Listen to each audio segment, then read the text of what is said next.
Ya no va a haber lista.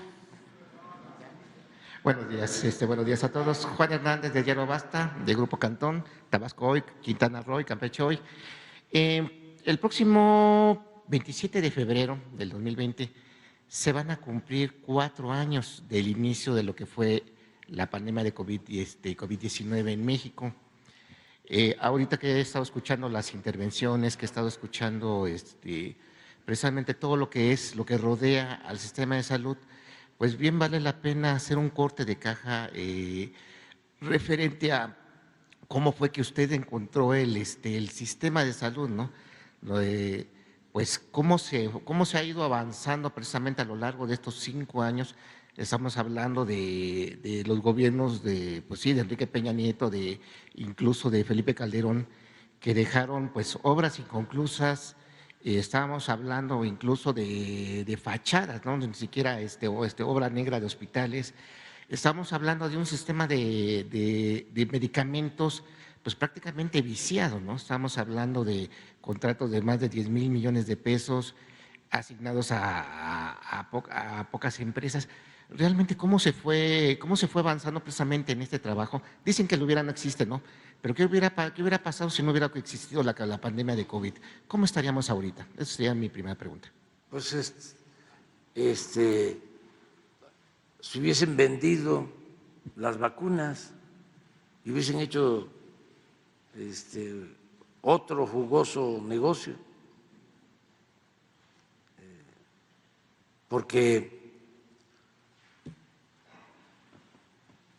predominaba la corrupción, imperaba la corrupción en salud y en todo. Ese era el distintivo, no solo del gobierno de Peña, de los gobiernos anteriores, de todo el periodo neoliberal. Por eso hablo de que no había democracia, era una oligarquía.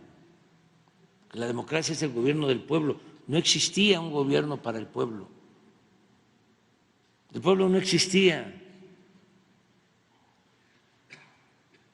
eran las élites, la oligarquía la que dominaba, eran los dueños de México y estaban metidos en todos los negocios, todos. O sea, dueños de sistemas de radio y de televisión con empresas constructoras, que es llamarles benévolamente constructoras, contratistas, concesionarias de todo, contratos para carreteras. Bueno, a una de estas empresas de comunicación, ¿cómo no van a estar enojados? Porque no se hizo el aeropuerto en el lago de Texcoco, aunque sí iba a hundir. Si una de estas empresas de comunicación ya tenía el contrato para hacer la pista principal del aeropuerto. ¿Qué empresa era? Pues investíguenlo ustedes, porque ustedes son mirones profesionales. Imagínense qué tiene que ver una estación de radio y de televisión con construir una pista para un aeropuerto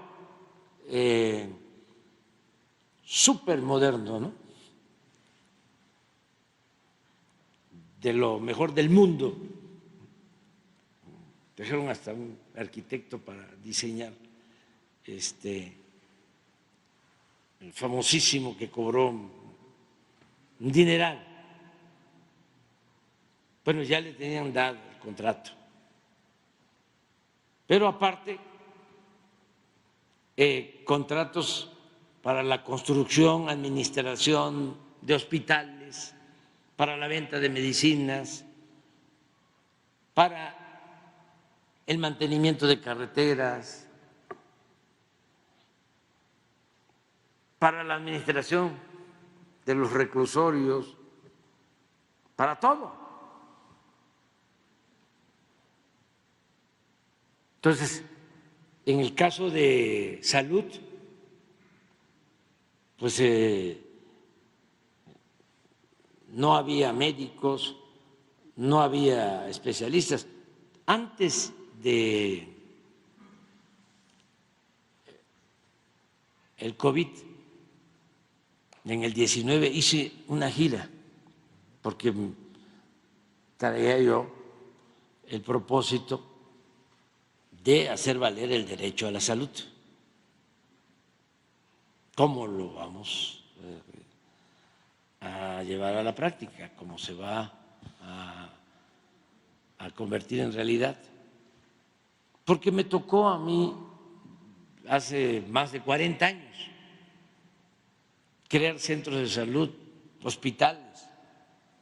Me tocó iniciar en Tabasco, siendo director del INI, el programa IMSS-Coplamar,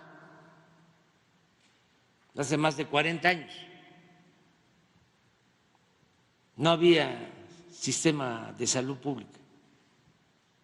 Tocó construir unidades médicas rurales, un hospital de 40 camas para el segundo nivel. Y sé, porque he trabajado siempre abajo con el pueblo, lo que significa la salud, la atención médica. Hay casos, les comento dos recientes. Una vez en la sierra de Chihuahua, me dijo un minero, dueño de una mina, dice, estábamos hablando de que había que darle trabajo a los jóvenes para que no los enganchara la delincuencia. Y me dijo, a la mina de nosotros están llegando jóvenes que no quieren participar en la delincuencia y lo que quieren es seguridad y sobre todo lo que quieren es tener el servicio médico.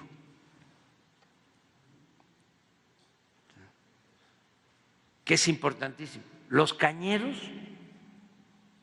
la queja antes, ya no, afortunadamente, pero la queja es, no nos pagan casi nada, nos roban en la balanza. El productor de caña, no dejamos de sembrar la caña por el seguro. O sea, porque el tener la posibilidad de ser atendido por un médico es importantísimo. Bueno, hice ese recorrido al inicio del gobierno por 80 hospitales y me encontré pues que no había médicos, no había medicamentos,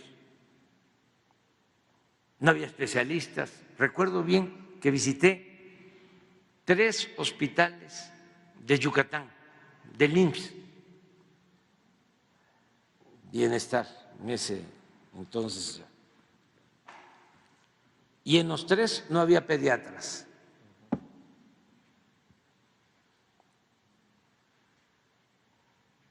Entonces, ya íbamos al plan que estamos llevando a cabo cuando se nos presenta la pandemia. ¿Por qué salimos adelante? Porque nos unimos todos, nos ayudó muchísimo el ejército, la marina, médicos militares, médicos, enfermeras de las Fuerzas Armadas, de la Secretaría de Marina, y nos unimos. Y tengo que agradecerle mucho a médicos, a enfermeras, contratamos médicos, contratamos enfermeras, formamos porque no había especialidad en una pandemia como la que se padeció. No teníamos especialistas, todavía no tenemos los médicos generales que requiere el país, que eso es gravísimo, porque durante todo el periodo neoliberal se dedicaron a rechazar a los jóvenes que querían estudiar, porque el propósito era que el que estudiara pagara colegiatura. El propósito era privatizar la educación y privatizar la salud y privatizarlo todo. Y avanzaron muchísimo. El ISSSTE, por ejemplo, lo hicieron pedazos. Nos ha costado trabajo. ¿Qué no les explicas? ¿Qué encontraste? ¿Qué tan rezagado estaba?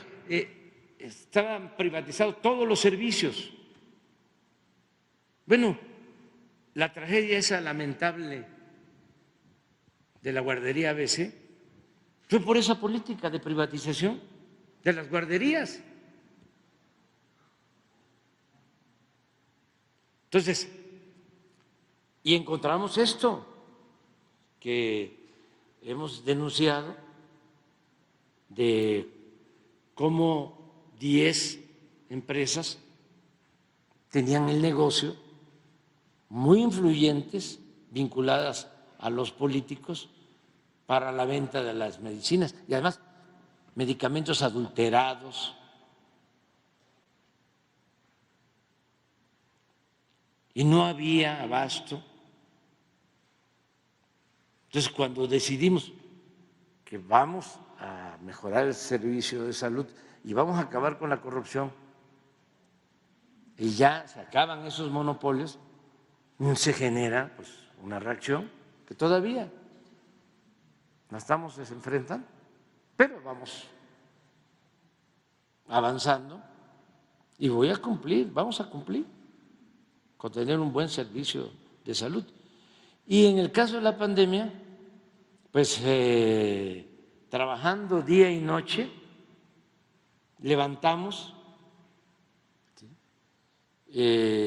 hospitales que estaban en el abandono. Me acuerdo de que había un hospital del ISSSTE abandonado en el centro de Cuernavaca y fuimos con los ingenieros militares y lo levantamos en un mes, 2 meses, camas, equipos, se consiguieron los ventiladores. Bueno, fuimos de los primeros en el mundo en conseguir las vacunas. En 5 meses, habíamos vacunado a todos los adultos mayores con una dosis. Tú dices, ¿qué hubiese pasado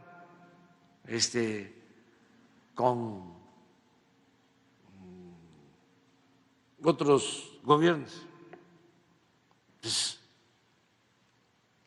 negocios.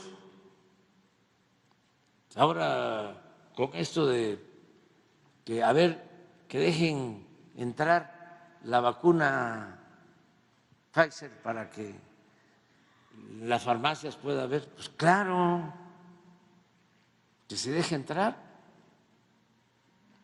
Y la campaña, ¿no? La Sputnik es rusa. Y cuidado, porque no está autorizada. Quién sabe qué te la pueden inyectar ahí.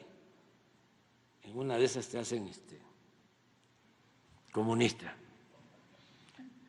La otra, la Abdala de Cuba, también. Sí. Y toda una campaña. Bueno, pues, quieren tener vacunas Pfizer y de cualquier marca, claro, sí es un derecho. Sí. Y están en las farmacias, el que tiene para pagarla. Y la gente, por eso no estoy de acuerdo con el compañero, puede ir a un centro de salud y vacunarse sin pagar. Pero decir de que no hay vacunas, pues es una mentira, que no se tienen las vacunas, se tienen todas las vacunas que se requieren para el COVID y se están aplicando. Patria. Ya pronto se va a tener la vacuna Patria, y eso nos va a dar más seguridad e independencia. Pero ¿por qué no les platicas cómo estaba el ISSSTE? Nada más, acuérdense quiénes manejaban el ISSSTE.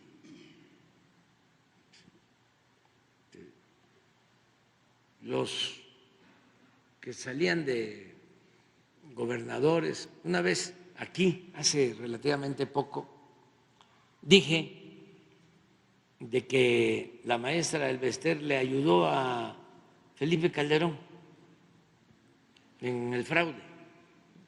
Y estaba Yunes ahí involucrado en el ISSSTE. Sí, y a cambio Calderón le entregó la Secretaría de Educación Pública, la Subsecretaría de Educación Básica para el yerno de la maestra, y le entregó la Lotería Nacional. O sea, un poco lo que vimos, nada más que por escrito, ¿no?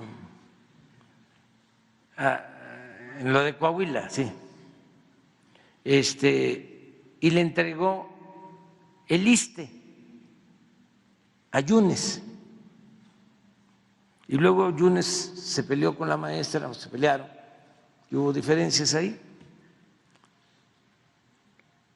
Entonces, al día siguiente que comenté esto, porque es cierto, pues, ni modo que no le entregó Calderón la Subsecretaría de Educación Básica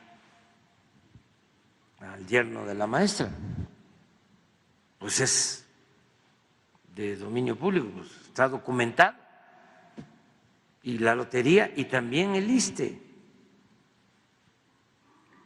Y con Calderón hizo la reforma en contra de los maestros, la reforma a las pensiones. Bueno, la maestra no sé por qué razón, el mismo día o al día siguiente puso un Twitter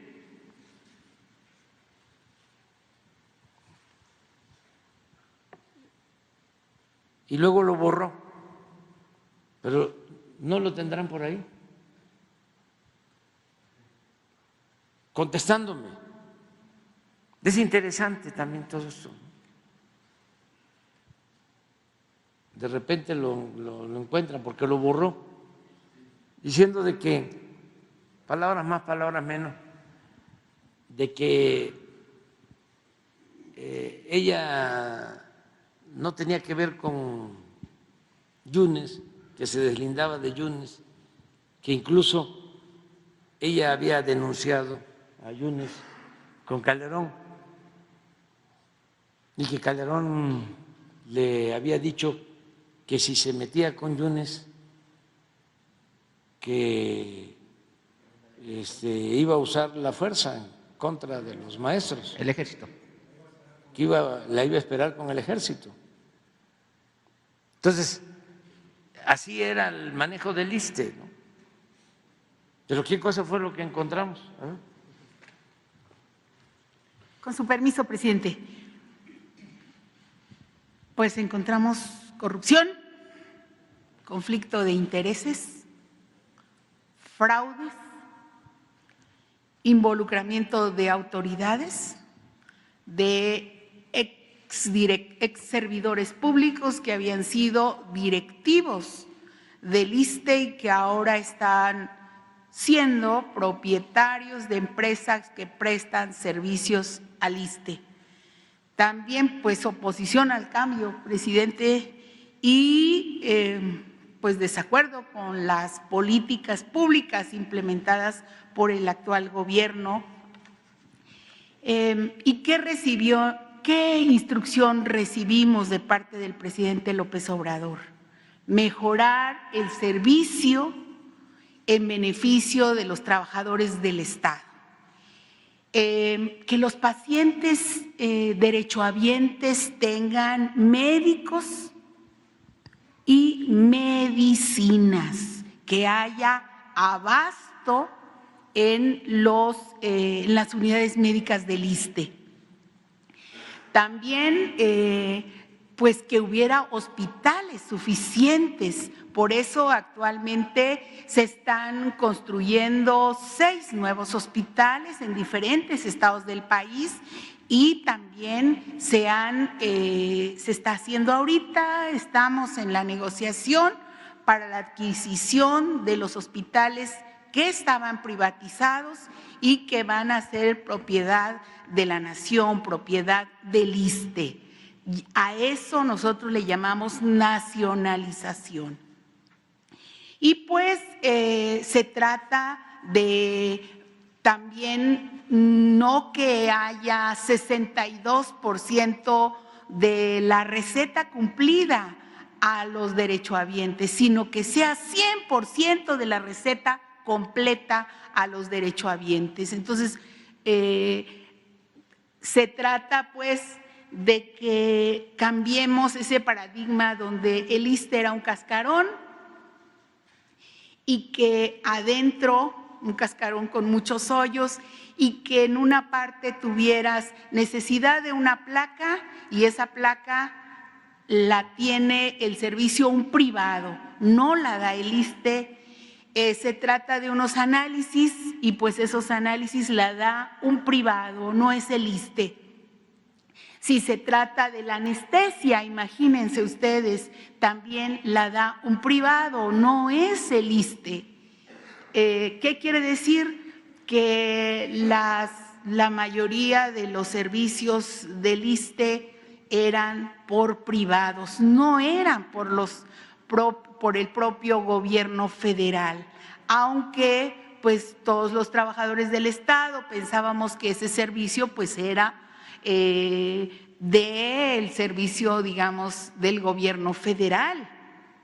Pues no, por eso decimos que es un cascarón. Si usted necesita un caldito de pollo, también es un particular el que hace ese caldito de pollo. ¿O qué ustedes quieren? ¿Una ambulancia? ¿Qué más? ¿El servicio de lavado? ¿Qué más? Ustedes díganme que tienen un hospital.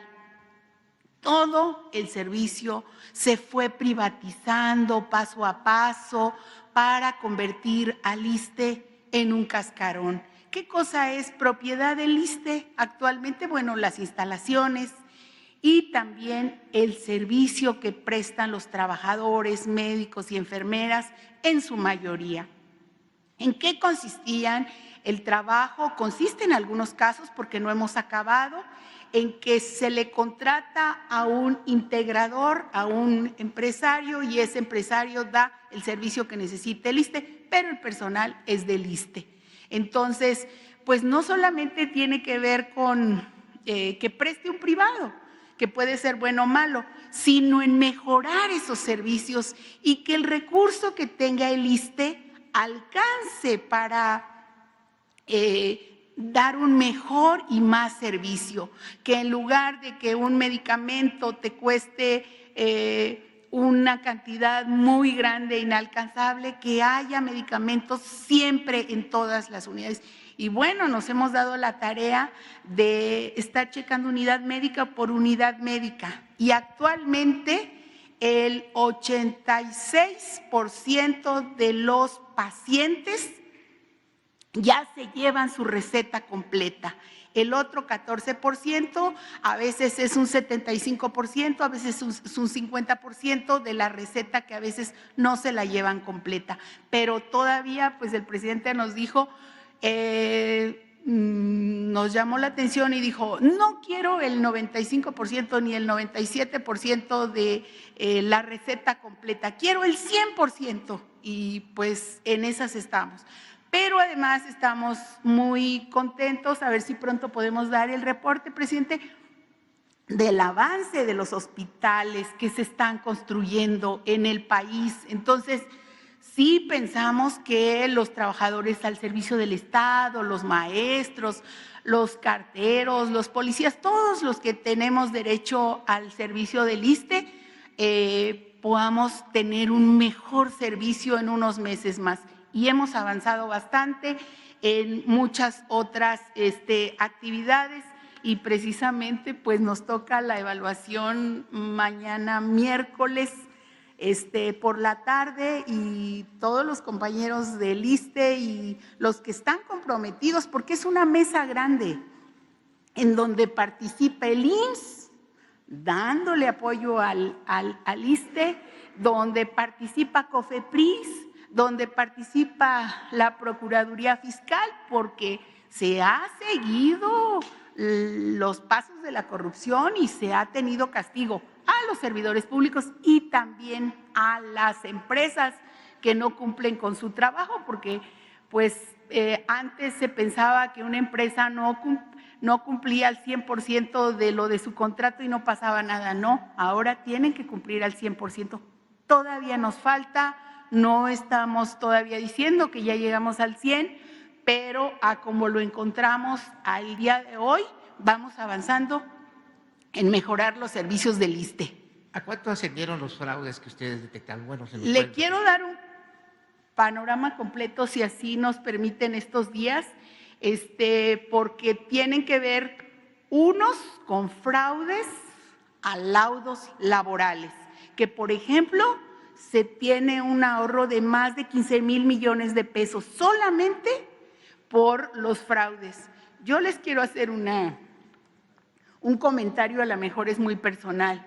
Cuando el presidente nos dijo que encabezáramos la mesa del ISSSTE, yo sí me pregunté por qué Secretaría de Seguridad, pero cuando ya fuimos avanzando en ver los diferentes rubros, y dije, ya entendí, también tiene que ver con el combate a los fraudes y con el combate a mafias que están dentro del ISSSTE. Todavía hay una que otra, pero vamos a poder con ellas.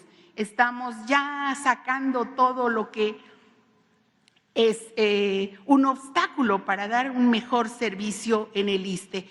Y nosotros vemos los avances, por ejemplo, en mantenimiento, vemos los avances en lo que se refiere a la compra de equipos, la adquisición de los equipos para hacer un mejor diagnóstico de las enfermedades que pudieran tener los pacientes. Entonces, yo solamente decirle que pues la evaluación es cada 15 días.